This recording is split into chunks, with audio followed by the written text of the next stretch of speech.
nessa noite em especial, o privilégio de podermos nos reunir na sua casa, em sua presença, para prestarmos a Ele, o único Deus digno e merecedor de toda honra, de toda glória, de todo louvor, de toda adoração. E nós estamos felizes por rever aqui muitos irmãos nossos aqui, conterrâneos, tanto lá de Mendes Pimentel, a nossa cidade querida, como também os irmãos ali de Itabirinha. A gente lá agora, pastor, a gente fica meio nervoso quando fala Itabirinha de Mantena. Agora é só Itabirinha. Está quase virando Mantena de Itabirinha. Tanto que Itabirinha está melhor do que Mantena, né? Mas nós louvamos a Deus, em especial pela vida do nosso pastor Aguinaldo, pela pastora Zana, né? Prazer estar aqui com os irmãos. Eu faço uma confusão, não sei quem é a Mirlane e quem é a Stephanie. Acho que elas saíram ou estão aí ainda. Eu não sei quem é quem, mas eu sei que eu falei com uma delas, eu quero ver vocês cantando aqui domingo. E graças a Deus as duas cantaram, né? Que bênção. Que Deus continue abençoando aí a família, né, do pastor.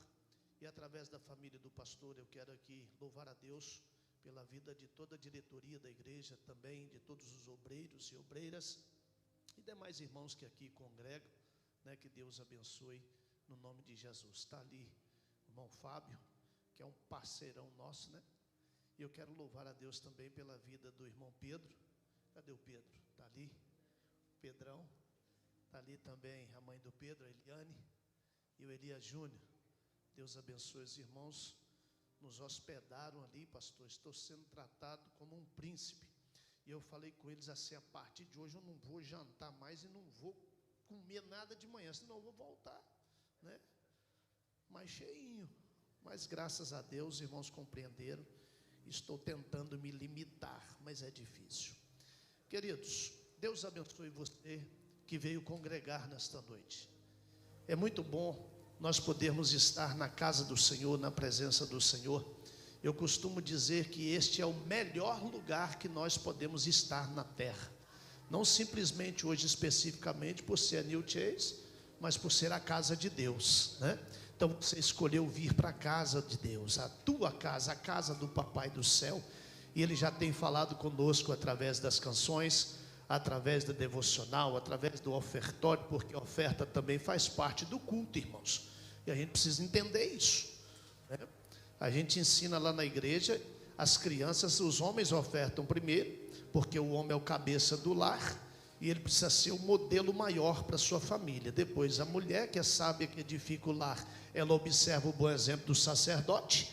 E depois os filhos que aprendem com os pais em casa, eles ofertam também. Fica até bonito aquele monte de criança lá na frente ofertando. É muito interessante. Mas nós louvamos a Deus por tudo que já aconteceu. E agora Deus nos dá a oportunidade de aprendermos mais da palavra do Senhor. E eu gostaria que você abrisse a sua Bíblia na segunda carta de Paulo aos Coríntios, no capítulo de número 13. Eu procurei saber, pastor, o tema que vocês adotaram para esse ano aqui na igreja. E o tema é o ano do De imediato eu quero dizer para você que não existe ninguém que já está bom demais, que não precisa ser aperfeiçoado. E não tem ninguém que está ruinzinho demais, que não possa melhorar. Ou seja, é Deus quem nos molda.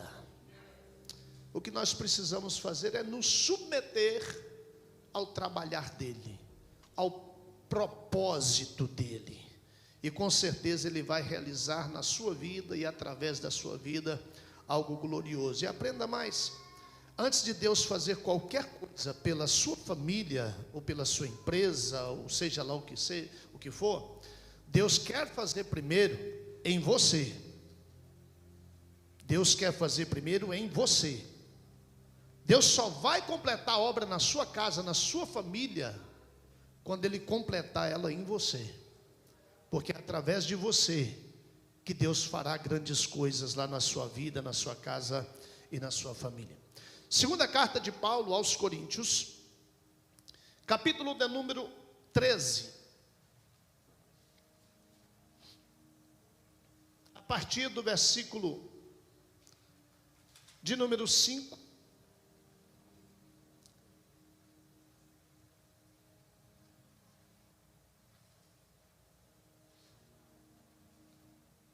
Eu vou ler apenas o versículo 5 e o versículo 11.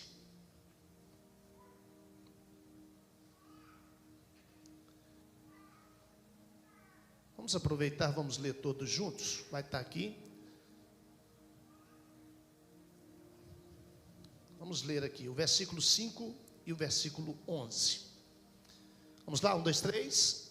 Examinai-vos a vós mesmos se realmente estáis na fé. Provai-vos a vós mesmos. Ou não reconheceis que Jesus Cristo está em vós? Se não é que já estáis reprovados.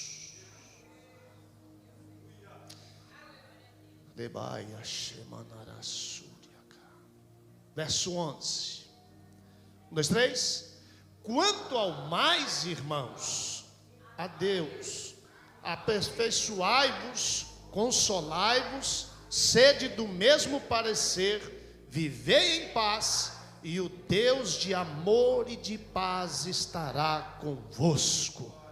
Podeis assentar. Muito obrigado. Queridos, preste muita atenção,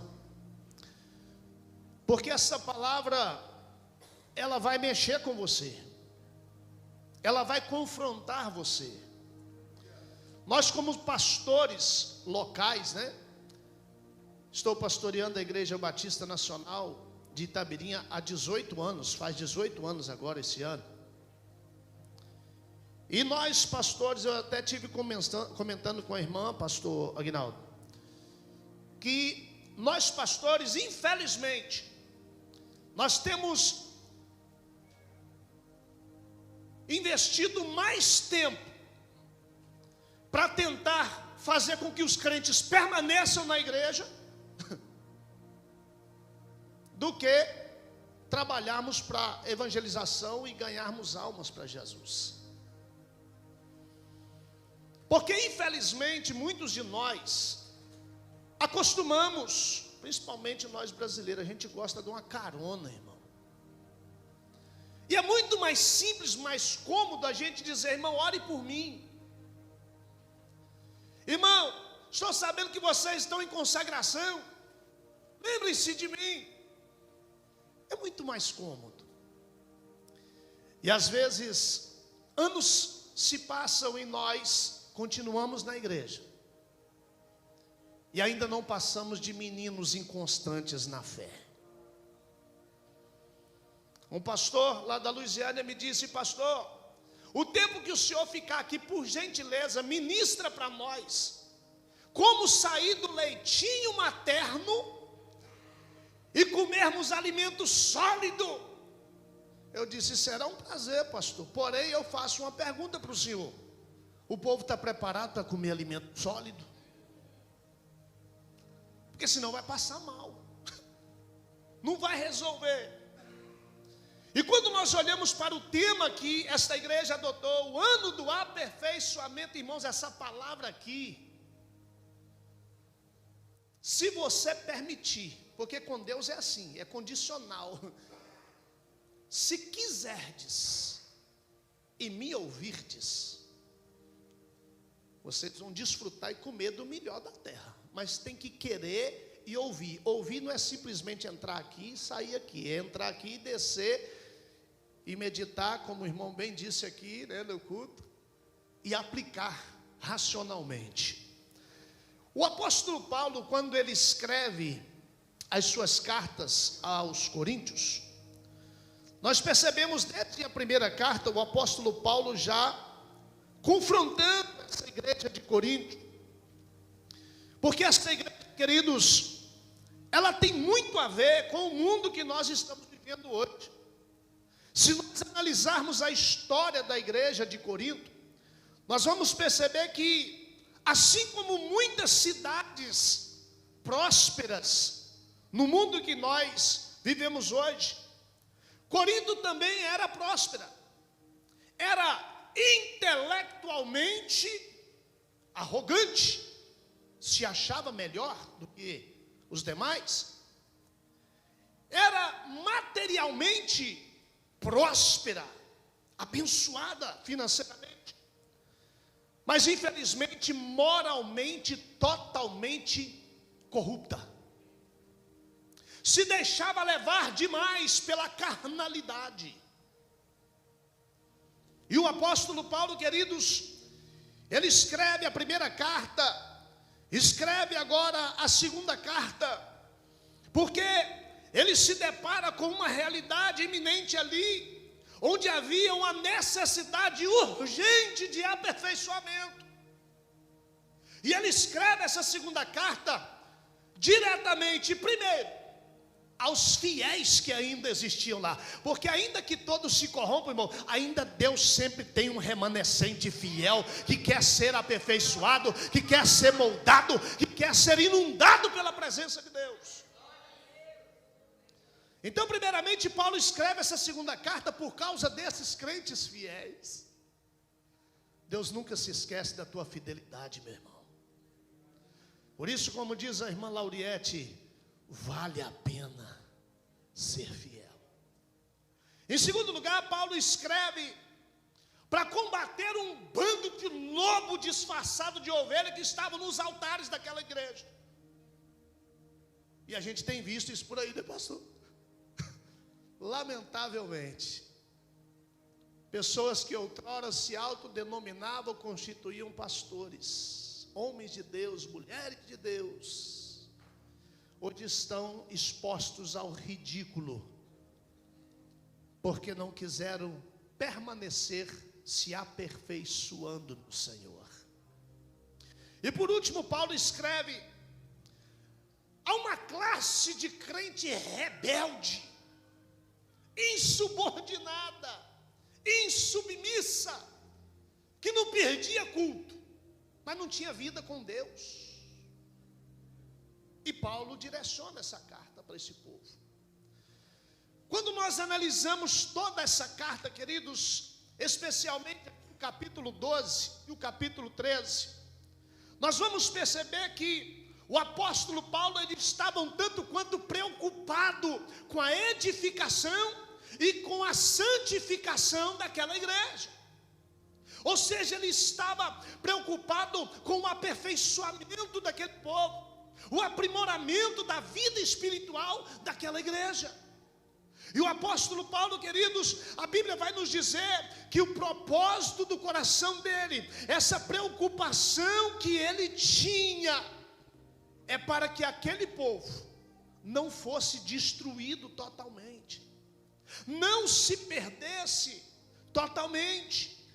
E ele vai escrevendo aqui, queridos, e quando chega no versículo 10 do capítulo 13, ele vai expressar que o propósito do coração dele é para que eles fossem edificados através do poder de Deus, como foi cantado aqui.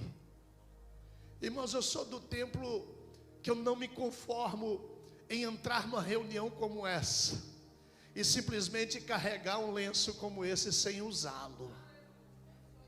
Se eu entrar num culto e sair da forma que eu entrei, alguma coisa está errada, mas não é com o culto, é comigo. E eu não me conformo.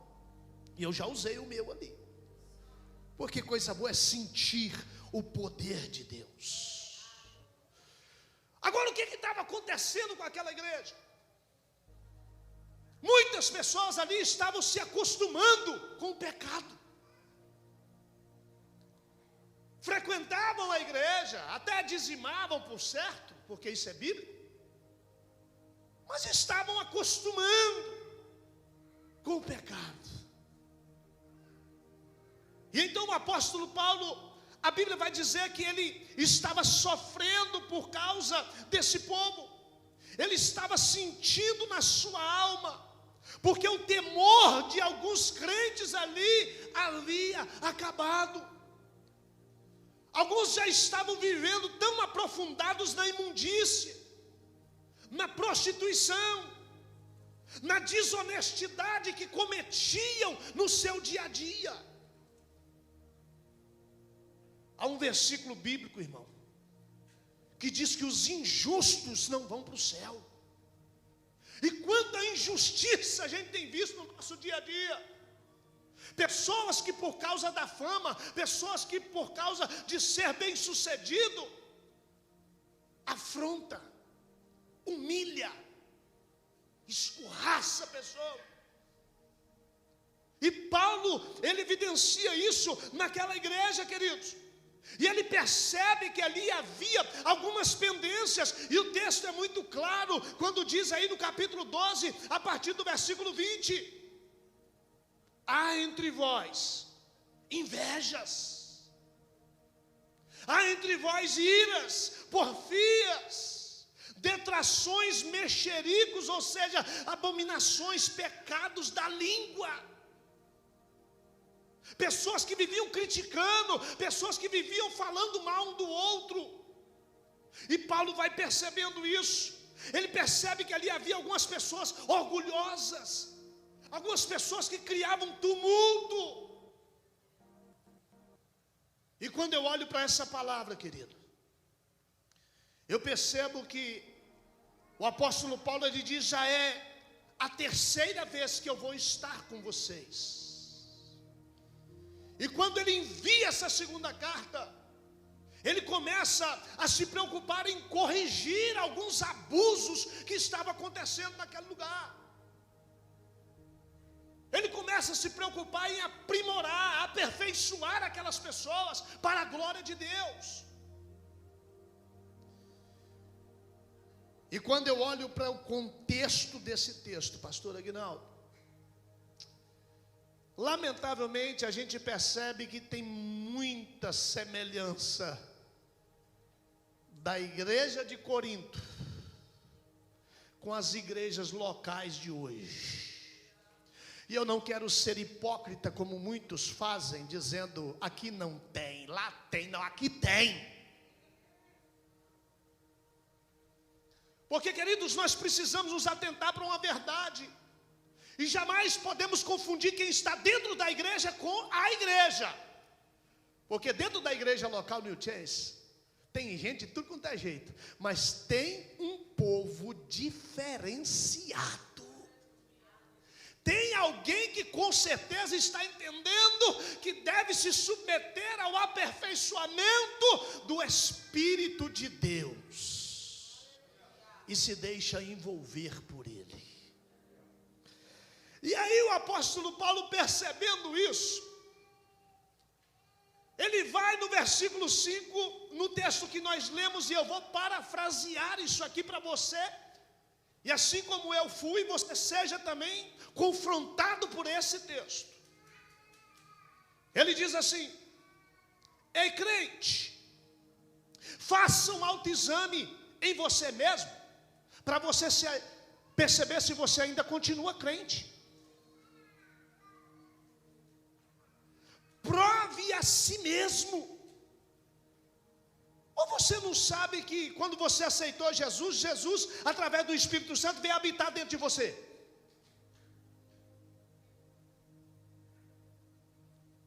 Se é que Ele não te rejeitou há muito tempo.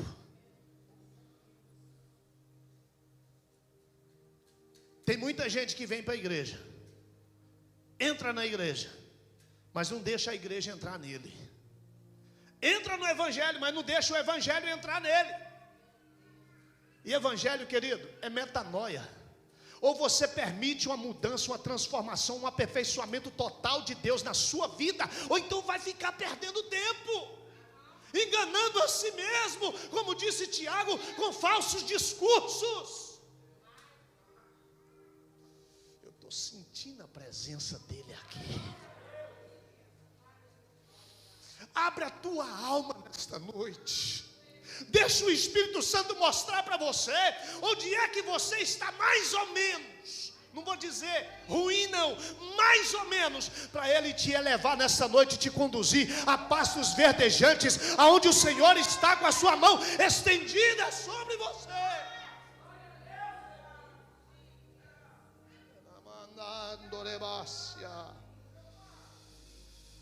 O apóstolo Paulo nos convoca para um autoexame, mas no versículo 11 ele já dá o remédio. Coisa linda, irmão, é ser crente, é ter a presença do Espírito Santo, o ajudador. Aleluia. Coloca para mim de novo aqui o verso 11, por favor.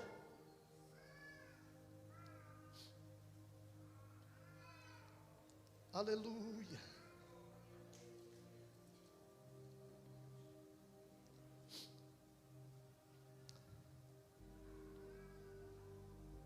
Quanto ao mais, irmãos, esse adeus aí, esse negócio aí, deixa eu ver aqui.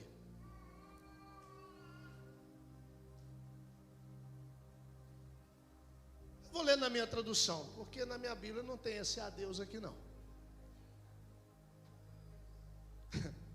Quanto ao mais, irmãos, regozijai-vos, sede perfeitos ou aperfeiçoados, sede consolados, sede de um mesmo parecer,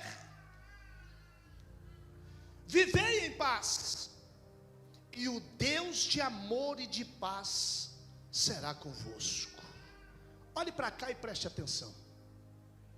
Eu tenho, irmão, a coisa mais fácil que tem é perceber quando o brilho do Espírito Santo saiu da vida de alguém. A gente que é pastor então, né? É fácil demais. Eu tenho certeza que você conhece alguém que não está mais espiritualmente falando da forma que você o conheceu ou o viu algum dia. Ou quem sabe você mesmo tem percebido que você não está mais da forma que você esteve um dia na presença de Deus, ou que você anseia estar na presença de Deus. Eu vou te dar um motivo só. Você está triste. Você já não tem mais aquela alegria na sua alma. Você está triste. E Davi, quando ele peca, ele ora ao Senhor: ah, Senhor, restitui-me a alegria da tua. Irmão, o crente salvo, ele é alegre, é por isso que ele é bonito. O coração alegre traz formosura no rosto, a alegria na sua alma. Ele está mesmo diante das adversidades, mas ele sabe em quem ele tem crido, e sabe que esse Deus é poderoso para fazer infinitamente mais do que tudo que ele espera e pensa. Ei, está triste, filho? Tem uma palavra para você. Se alegre, regozijai-vos. Satisfação intensa, grande alegria. Lá em Filipenses 4:4 diz: alegrai-vos no Senhor. Outra vez digo, alegrai-vos. A Bíblia diz que na presença dele até a tristeza tem que saltar de alegria. Mas você está triste. Ei, a única coisa que faz separação entre o homem e Deus é o pecado. O pecado traz tristeza. Mas o problema é que o conceito de pecado nosso é roubar, matar e adulterar. Esquece que é mentira, esquece de negligência. Se nós não fazemos aquilo que nós devemos fazer, nós estamos pecando. Deus não está conosco. Se nós sabemos o que devemos fazer e não fazemos, nós somos negligentes. E o pecado da negligência tem matado muita gente. Mas a proposta é: tenha uma alegria. E quando nós falamos de alegria, queridos, nós precisamos entender. O salmista no Salmo 122, no verso 1, ele diz: alegrei-me quando me disseram, vamos à casa do Senhor. Talvez não era nem proposta sua estar aqui hoje, Mas eu tenho certeza que a partir do momento que você decidiu estar, algo começou a mover no teu íntimo. E ao entrar aqui e começar a adorar o Senhor, a alegria começa a se esvair, e esta unção do gozo, a tristeza vai embora, e a alegria começa a inundar a nossa alma. Os discípulos lá em Lucas 10, no versículo 17, a Bíblia diz que Jesus manda pregar. E a Bíblia diz que indo eles fizeram coisas gloriosas e voltaram com grande alegria. E Jesus olha para eles e diz assim: olha, vocês estão alegres simplesmente porque os demônios vos submetem. Versículo 20, existe uma alegria maior. Alegrai-vos não somente porque os espíritos vos submetem, mas porque o vosso nome está escrito no céu. Aleluia.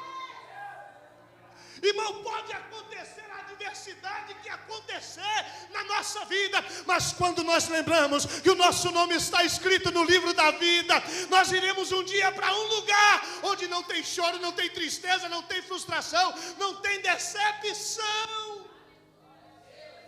Então começa a deixar o céu descer, irmão.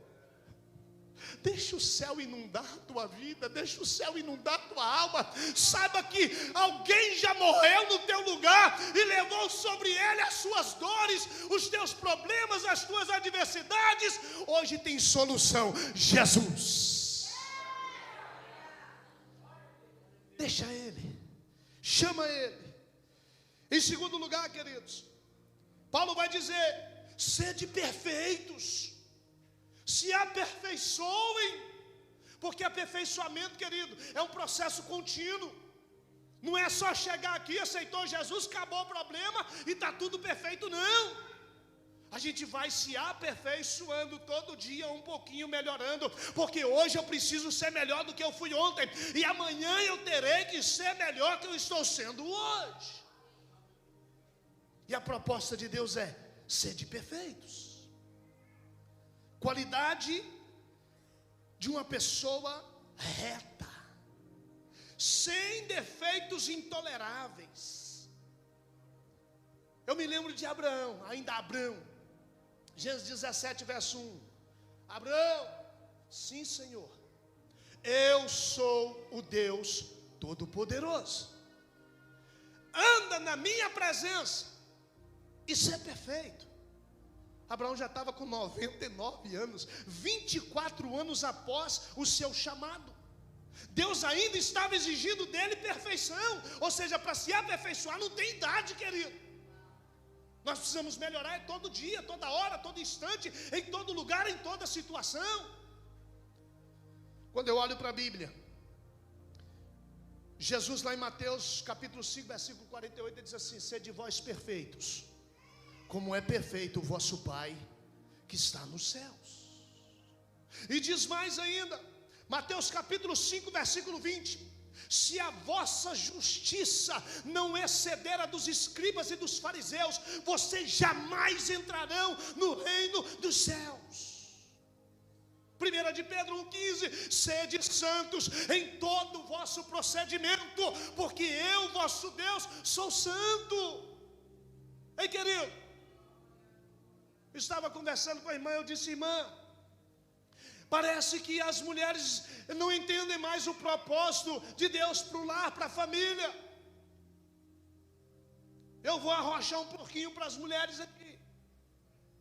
O poder da edificação e da bênção no lar, quanto também a destruição do lar, a responsabilidade é sua, mulher. Está nas suas mãos, porque a Bíblia diz que a sábia, ela edifica, mas a tola, com as suas próprias mãos, ela destrói. É você, mulher, que é a coluna do seu lar. Corre para os pés do Senhor hoje. Busca se aperfeiçoar nele e para a glória dele, que ele vai mudar o quadro lá na tua casa, na tua família, e você vai perceber o quanto vale a pena estar na presença de Deus. Terceiro, Sede consolados. Significa dar alívio ao sofrimento iminente. É ter a sensação de conforto, ser consolado. Quando eu falo de consolo, eu estava lendo João essa semana. Eu vejo lá no capítulo 11, no versículo 19, quando os judeus vão juntamente com Marta e Maria consolá-las por causa da morte do seu irmão Lázaro. Irmão, coisa boa é a gente receber o consolo de alguém que nos ama, sim ou não? Amém? Agora, melhor ainda é entender que o próprio Deus, Ele é o teu consolador. Jesus disse: olha, eu vou voltar para o Pai, mas eu não vou deixar vocês sozinhos. Eu vou rogar ao Pai e Ele enviará outro Consolador para que fique convosco, o Espírito da verdade. O mundo não pode vê-lo nem conhecê-lo, mas vós o conhecereis, porque Ele habitará Ele habitará em vós e estará no meio de vós. Ei, para que desespero? Está difícil lá? Está complicado lá? Tem consolo para você, tem esperança para você. É apenas um moldar de Deus, é apenas o aperfeiçoamento. Irmãos, a Bíblia diz que aprove a Deus exaltar Jesus por meio da humilhação. Então essa adversidade, esse problema que está acontecendo na tua vida, na tua casa, na tua família, quem sabe ainda não é totalmente uma consequência de um erro, de um pecado, mas é Deus chamando a tua atenção, dizendo: ei, eu estou aqui, eu quero resolver essa situação, eu quero te ajudar, eu quero te aperfeiçoar. Tem consolo dele para a tua vida nessa noite, aleluia. Em quarto lugar, queridos, sede de um mesmo parecer. Eu gosto disso aqui. Isso fala de unidade. Pastor, família do pastor, liderança da igreja não faz a obra de Deus sozinho, não, irmão.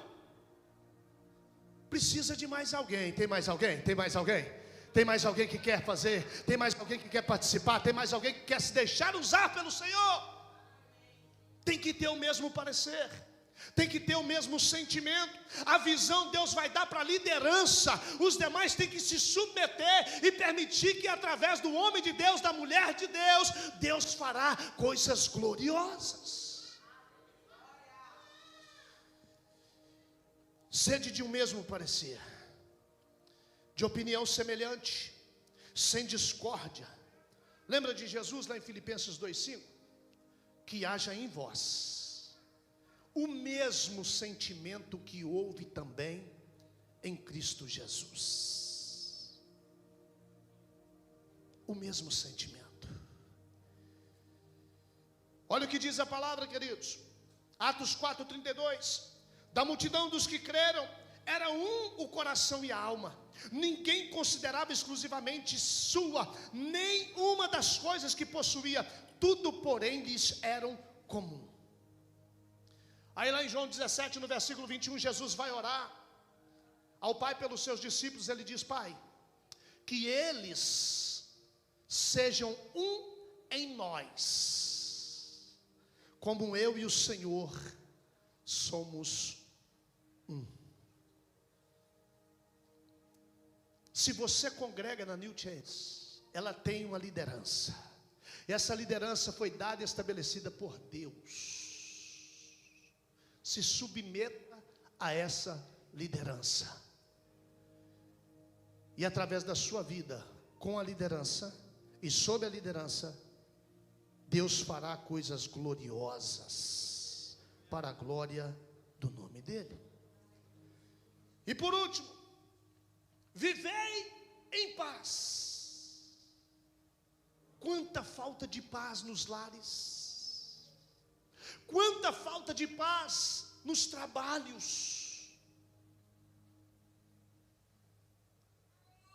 E você, crente, você foi chamado para ser um promotor da paz.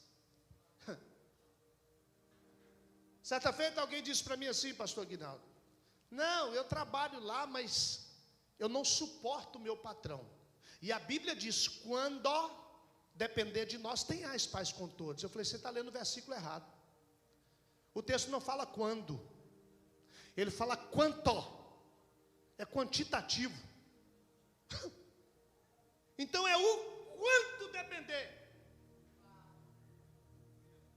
E que tanto que depende? Medida da graça que está sobre você. É na medida da fé. É em todo tempo, em todo local, em toda situação, devemos promover a paz. Afinal de contas, nós servimos ao príncipe da paz. O irmão fez menção aqui também na mensagem, na quinta-feira. E olha o que a Bíblia vai dizer, queridos. Salmo 46:10: aquietai-vos e sabei que eu sou Deus. Ou a gente crê, irmão, que Deus ainda está no controle de tudo, ou a gente não crê coisa nenhuma. Não existe meio termo. Ou a gente se rende dizendo, Senhor, está nas tuas mãos. Eu mudei a minha oração, pastor Aguinaldo, porque às vezes a gente fica assim, oh meu Deus, tem misericórdia do meu menino, meu Deus. Oh meu Deus, tem misericórdia da minha esposa, meu Deus. Oh meu Deus, tem misericórdia do marido, meu Deus. Aí Deus só vai ter misericórdia.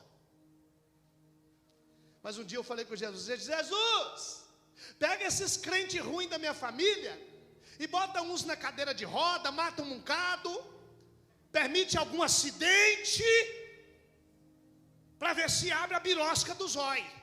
Vou falar bem da roça mesmo. Porque, irmão, aí alguém fala assim, não sei para que tanto vocês ensaiam na igreja, não sei para que tanto vocês vão na igreja, não sei para que uma multidão daquela ensaiar para o teatro, né, que vai ter. Eu não sei para... É justamente por isso, irmão. A gente, como diz o apóstolo Paulo aqui, ó, a gente se gasta e se deixa gastar cada vez mais, ainda que menos amado, para ver se o resto que está ruim demais melhora. Por que você vai tanto na igreja, Sidney? É porque tem gente ruim demais na minha família que precisa que eu vá para a igreja todo dia, toda hora, todo instante, buscar a Deus por eles. É com você, irmão, que Deus está falando. É com você que Deus quer mudar a situação na tua casa, na tua família, na tua geração. Ei, Deus não erra endereço. É você que Deus vai usar. Fecha os teus olhos.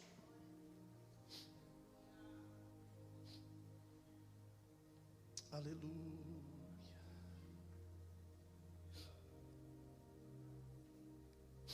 Quando Mateus escreve,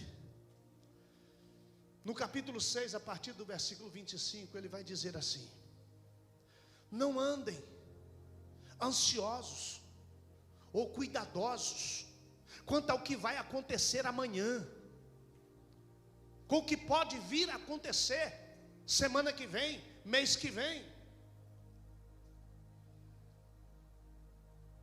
Por maior que seja o seu esforço, você não pode acrescentar 40 centímetros da sua estatura, da sua vida. Mas no versículo 33 ele diz: busca em primeiro lugar o reino de Deus, se deixe ser aperfeiçoado para Ele, por Ele, viva a sua justiça, e todas as outras coisas vos serão acrescentadas.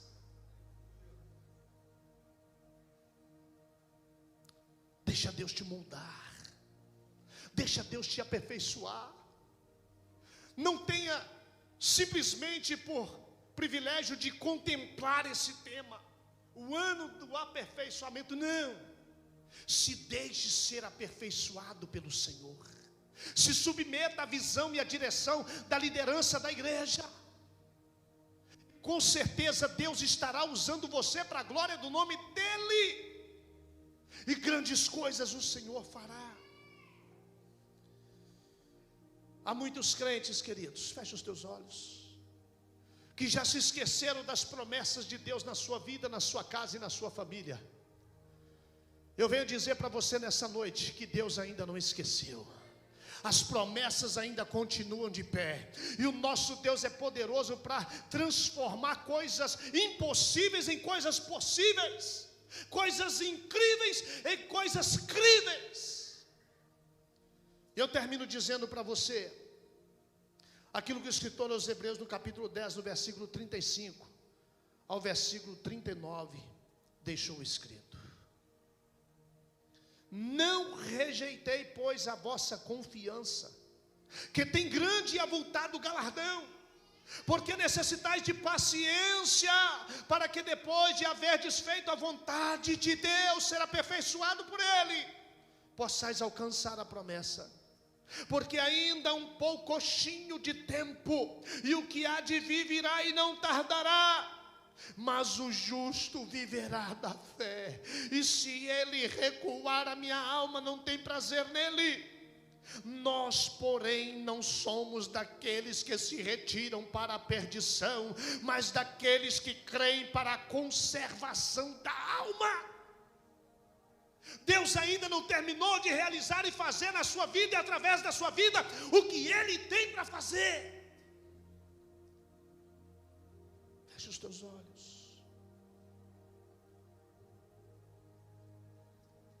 Quantos estão aqui nesta noite, queridos, que já não tem mais alegria? Quantos que estão aqui esta noite que não estão nem aí com o aperfeiçoamento, buscar a perfeição de Deus na sua vida, de melhorar a cada dia? Quantos estão aqui, estão vivendo desconsolados? Quantos que estão aqui, queridos, que já não tem mais o mesmo parecer, o mesmo sentimento? Acostumou a ir na igreja. E quantos que estão aqui, queridos, que estão vivendo sem paz? Mas o Senhor te chama para um aperfeiçoamento este ano. Não é só para este culto, é um processo. E Deus quer continuar fazendo e realizando, primeiro, em você, para depois, através de você. Com os olhos fechados, sem abrir os olhos, por gentileza. Eu gostaria que você que entendeu o que foi ministrado nesta noite, que você precisa voltar a sentir o gozo de Jesus na sua vida, a presença constante de Jesus na sua vida, e dar um pontapé nessa tristeza, e se deixar moldar por Ele, aperfeiçoar por Ele. Você que entendeu que você não estava se aperfeiçoando, e que Deus falou contigo nesta noite. Você que está vivendo desconsolado diante da eminente adversidade que assola a sua vida, a sua casa, a sua família, o seu trabalho. Você que já não tem mais o mesmo parecer, a mesma visão de congregar, de estar na presença de Deus, de servir a Deus e buscar o seu reino e a sua justiça em primeiro lugar. E você que não está vivendo em paz, com os teus olhos fechados, se você se encaixa em uma dessas questões, eu gostaria que você se colocasse de pé no seu lugar, e eu vou orar daqui mesmo por você, e vou suplicar ao doce Espírito de Deus, que volte a aperfeiçoar você, de corpo, alma e espírito.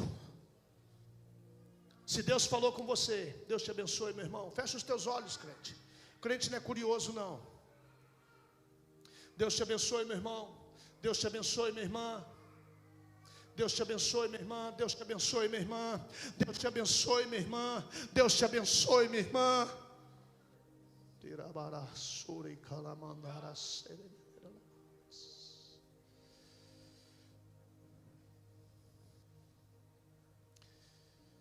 Eu vou orar por esses irmãos. Deus te abençoe, meu irmão. Se o Senhor falou contigo, Deus te abençoe, meu irmão. Ainda há tempo.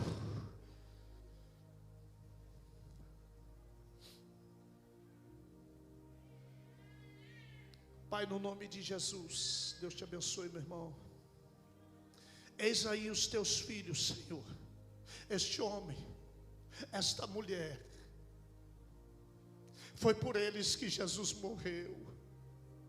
E eu glorifico o teu nome, Pai, porque os teus filhos entenderam a palavra nesta noite e estão compreendendo a necessidade urgente de serem moldados pelo Senhor, porque é só o Senhor que faz a obra perfeita. E nas tuas mãos, Pai, eu quero entregar a vida deste homem, a vida desta mulher, o lar, a família, o trabalho dele, o trabalho dela. Em o nome de Jesus, Pai, te levanta nesta noite contra toda a investida do inferno, contra toda semente maligna que porventura Satanás tenha semeado ou queira semear contra a vida deste homem, desta mulher. Desfaz todo o laço do inferno, Senhor. E que a partir de hoje este homem, esta mulher seja um canal de bênção nas tuas mãos, para somar com a liderança desta igreja, onde congregam, para que o nome do Senhor continue sendo glorificado na vida e através da vida de cada um deles. Toma-os nas tuas mãos, Senhor. Reveste-os de graça, de glória, de autoridade, de ousadia e de poder, para a glória do teu santo nome. Nós abençoamos a vida, o lar, a família dos teus filhos, para a glória de Deus Pai, em o nome de Jesus. Podem se assentar. Muito obrigado.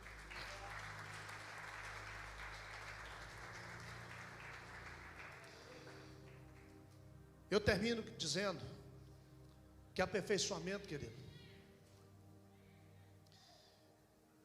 é um substantivo masculino.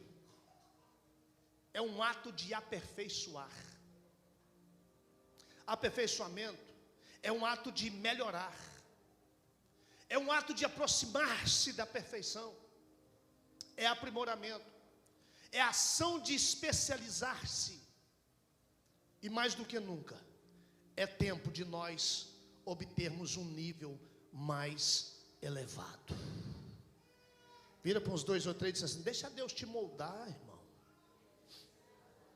Pastor Aguinaldo, que Deus aplique a unção dessa palavra no nosso coração. Viva o melhor de Deus, porque só depende de você. Porque o que Deus precisava fazer, Jesus já fez. Amém?